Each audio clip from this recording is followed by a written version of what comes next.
कश्मीर घाटी में ताज़ा बर्फबारी का सिलसिला एक बार फिर शुरू हो चुका है और ताज़ा जानकारी के मुताबिक इस समय कश्मीर घाटी के गुलमर्ग, सोनमर्ग,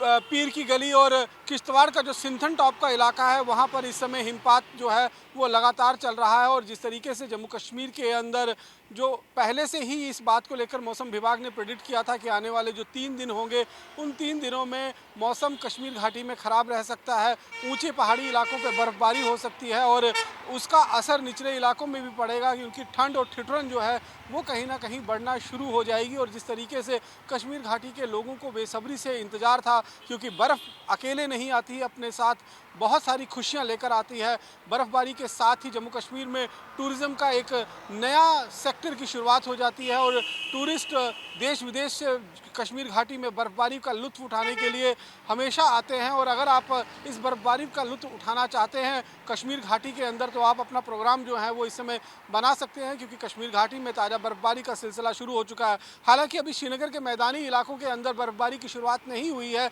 वो भी हो सकता है कि इस महीने के अंत तक या दिसंबर के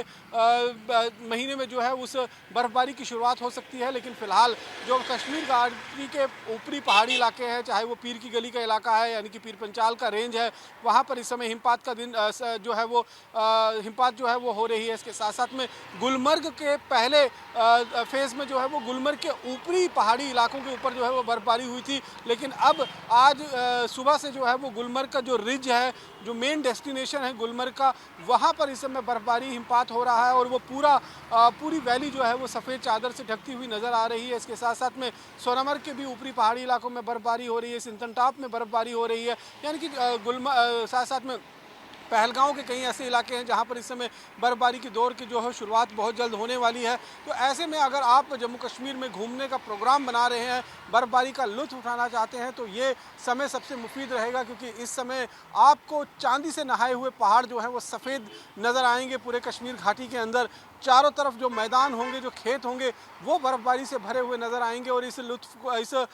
बर्फबारी का लुत्फ़ उठाने के लिए न केवल देश से बल्कि विदेशों से भी लोग जो है वो कश्मीर घाटी का रुख करते हैं। पिछले 2 सालों में हमने देखा कि किस तरीके से करीबन 2 करोड़ से ज़्यादा टूरिस्ट जो हैं वो जम्मू कश्मीर में बर्फबारी का लुत्फ़ उठाने के लिए और गर्मियों की छुट्टियां यहाँ पर बिताने के लिए पहुँचे थे। और इस बार भी अनुमान यही लगाया जा रहा है कि जो हिमपात की नई शुरुआत कश्मीर घाटी के अंदर हुई है, ये खुशियों भरी तोहफे जो है वो कश्मीर घाटी के लिए लेकर आएगा क्योंकि जिस तरह से नई सरकार का गठन हुआ है, नई सरकार के सामने कई सारे चैलेंजेस जो हैं वो इस समय हैं। खासतौर पर टूरिज़्म को बूस्ट करना, एक तरफ आतंकवाद बढ़ रहा है, दूसरी तरफ टूरिज़्म को, इस आतंकवाद को कम करते हुए टूरिज़्म को और बढ़ावा देना है ताकि कश्मीर घाटी के लोगों के सपने साकार हो सके। कश्मीर घाटी एक टूरिस्ट वाली स्टेट है और इस टूरिस्ट वाली स्टेट के अंदर अगर हम देखेंगे तो टूरिज़्म को फ्लोरिश करने के लिए इस तरीके के इवेंट्स जो होते हैं वो बहुत ज़्यादा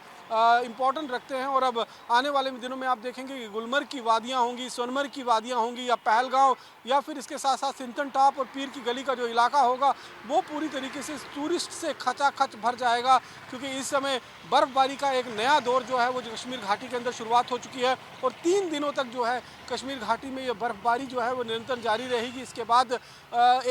करीबन 1 हफ्ते का जो है वो खुश्क पीरियड रहेगा और दिसंबर के बाद 30 नवंबर के बाद अगर हम बात करें तो दिसंबर के पहले सप्ताह में कहीं ना कहीं एक बार फिर बर्फबारी की शुरुआत होगी। जितनी जल्दी बर्फबारी कश्मीर घाटी में पड़ना शुरू होती है उससे कहीं ना कहीं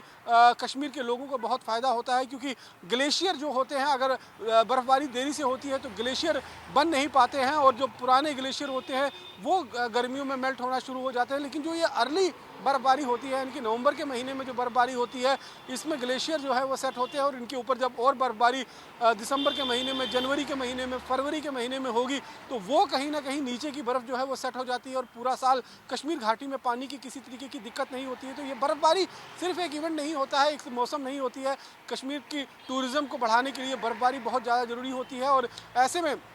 कश्मीर घाटी की जितने भी पन बिजली परियोजनाएं हैं जो जहां से बिजली पैदा होती है वो भी इसी बर्फबारी पर निर्भर होती है क्योंकि अगर बर्फबारी होगी, ग्लेशियर बनेंगे तो वहां से गर्मियों में पानी जो है उसका रिसाव शुरू होगा, वो नदियों में आएगा और नदियों के माध्यम से वो जो बिजली जो है वो तैयार की जाएगी पन बिजली परियोजनाओं के तहत। लेकिन अब जिस तरीके से कश्मीर घाटी के अलग अलग इलाकों में इस समय बर्फबारी की शुरुआत हुई है उससे आप अंदाज़ा लगा सकते हैं कि कश्मीर के लोगों के चेहरे खिले हुए हैं क्योंकि उन्हें उम्मीद है कि अगर सब कुछ ठीक रहा, माहौल शांत रहा, आतंकवाद पर अंकुश रहा, तो निश्चित रूप में एक बार फिर पिछले 2 सालों की तरह ही कश्मीर घाटी के अंदर टूरिस्ट आएंगे और ये टूरिस्ट जम्मू कश्मीर के लोगों की जो मुश्किलें हैं उनका समाधान करेंगे और निश्चित रूप में जो इनसे इनकम होगी उससे पूरा साल कश्मीर घाटी के लोग जो हैं वो अपने और अपने परिवार का पालन पोषण कर पाएंगे। कैमरा पर्सन सुनील के साथ रमन सैनी, इंडिया डेली, जम्मू।